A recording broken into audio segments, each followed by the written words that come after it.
we have Holly's concept of absolute freedom for the individual and Paul's concept of a conscious decision to limit his own freedom for someone else. I knew that Breakfast at Tiffany's was a classic in the history of cinema. I also knew that it starred Audrey Hepburn in one of her most iconic roles, and that one scene has become a much quoted shot. What I didn't know was that Breakfast at Tiffany's is not some dusty classic that was groundbreaking only for its time. Audrey Hepburn's character, Holly Golightly, embodies themes and issues that are still extremely relevant today. Of course, the movie deals with these issues in a way that was common in the 1960s, and I want to emphasize this. You always have to look at a film in the context of its time. Rather, I would like to analyze in more detail what makes the character of Holly Golightly so special, how the film deals with identity, freedom and happiness from a woman's perspective, and why modern and traditional views clash in this film. Before we can discuss Holly Golightly further, we should all be familiar with the story. So here is a brief summary of the movie. If you don't need it, just skip to the next chapter. Breakfast at Tiffany's is a 1961 romantic comedy drama directed by Blake Edwards and based on Truman Capote's novella. The young party girl Holly Golightly leads an excessive life in New York. She has breakfast in an evening gown in front of the window of the Tiffany jewelry store where the famous shot was taken, and sleeps until the early afternoon.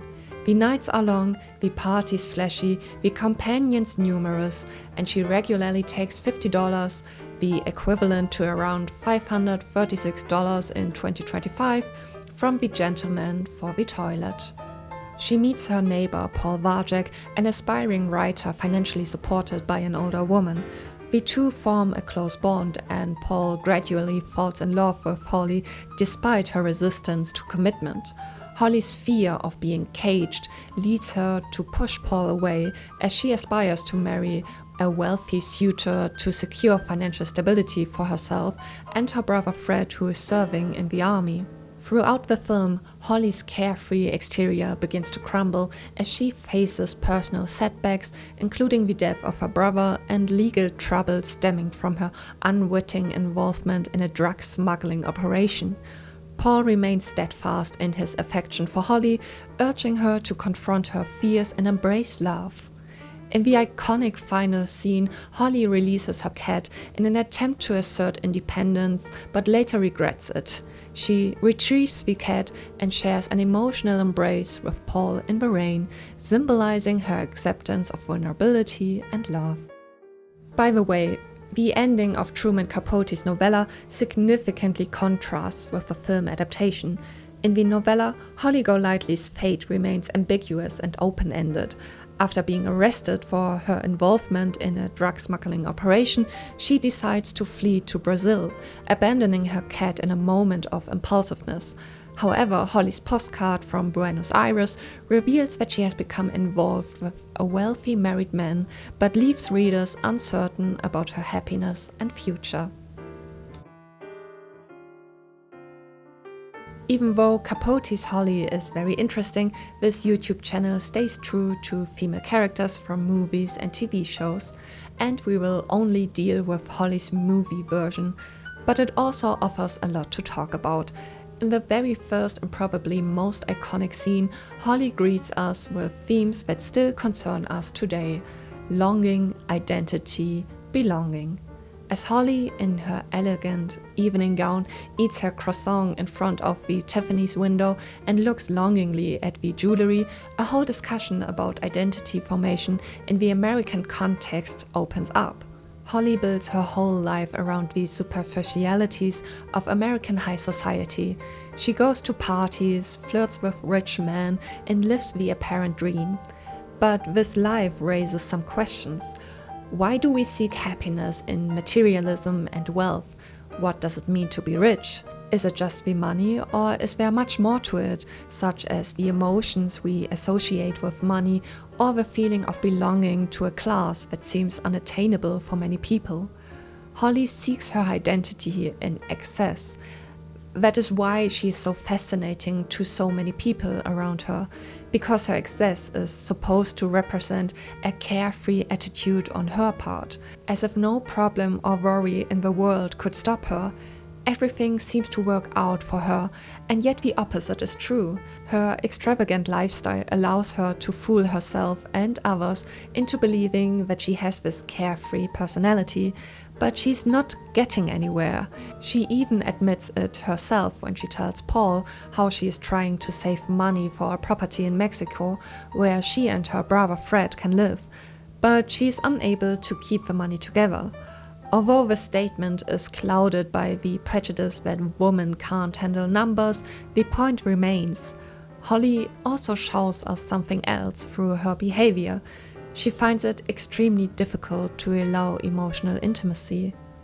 So Holly's dreamy lifestyle is just a facade to avoid dealing with her real problems. She even admits it herself.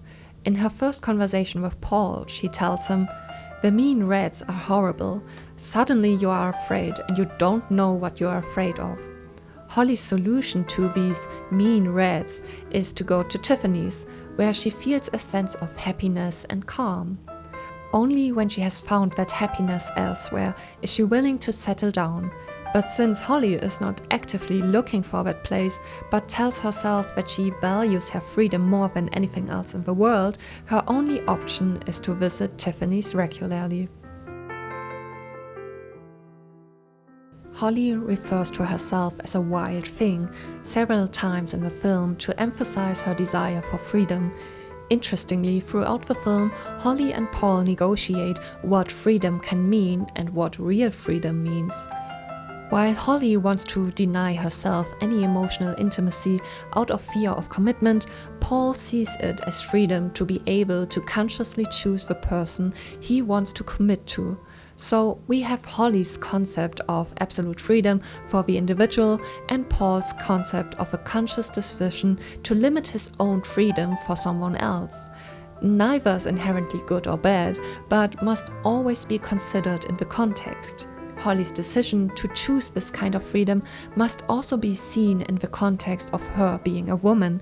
Remember, the movie was made in the 1960s, when a woman's primary goal was to get married, run the household, and have children. Holly refuses to do this. Her apartment is a mess, she has difficulty naming her cat even though she is attached to it, and she spends her money only on consumer goods. Still, she knows her life will be completely different once she gets married. She keeps talking about what it will be like to have children, that she may have to leave New York for her future partner, and she tries to cook for herself instead of always eating out.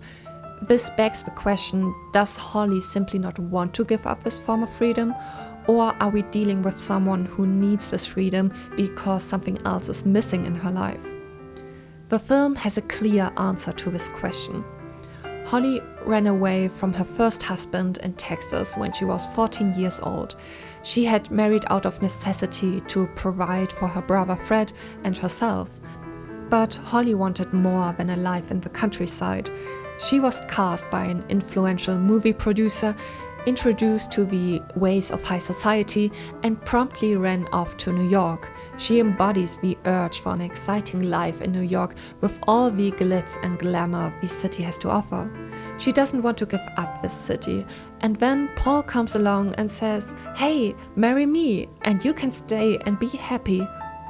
All jokes aside, the producer's decision to make Paul the love interest for Holly plays into the cliché that it only takes the right person to find happiness. The film's ending suggests that true freedom means being able to spend your life with the person you truly love, regardless of that person's financial or social background. While this sounds incredibly romantic for Hollywood, it must be criticized that the film implies that women can only be truly happy when they have found the one. However, Holly's desire for financial independence is absolutely justified, even if she contradicts herself when she announces her plan to marry a rich man. Eventually, she is still financially dependent on someone. Of course, the movie wants to have a rose-tinted happy ending, but it's still interesting to think about the story after the end. After all, Paul told Holly that she built a cage to keep her freedom. How do they negotiate Holly's desire for freedom now? Is she just the happy, carefree wife now that she has found her freedom in Paul? The original novel deals with this question in a more open and complex way, because Holly is still searching for happiness there. What can we take away from this whole discussion about Holly Golightly? On the one hand, we have a female character who seems liberated at the beginning of the movie. She left her first husband to live an independent life in New York, but to finance her glamorous lifestyle, she has to sell herself to men. She does this with confidence and charm, as if she really knows what she is doing. With Paul, she talks about true freedom and what it means to have found herself, themes that are more present than ever. At the same time, the movie lapses into stereotypes, exaggerates reactions, and often portrays women as hysterical and, with the exception of Holly, unreflective. However, the issues raised by Holly's character are still relevant today. What do I want to do with my life? What does happiness mean? What does freedom mean? The film stands out for its treatment of these issues, all the more so because they are told from a woman's perspective. Unfortunately, the ending reduces these questions to a single answer. The right person was just missing in Holly's life. Thus, the movie wavers between modern and traditional values, which is certainly due to its time of origin. The character of Mr. Yunioshi must also be mentioned, as his hurtful and stereotypical portrayal makes for an alienating experience for today's viewers. But yes, I can understand why Breakfast at Tiffany's is a classic for many. Aside from the controversial social and societal implications of the character of Holly, Audrey Hepburn outshines every other actor with her acting and costumes. She is the center of the movie and has managed to secure a place for herself in our pop cultural memory. For the first scene alone, the movie was worth watching.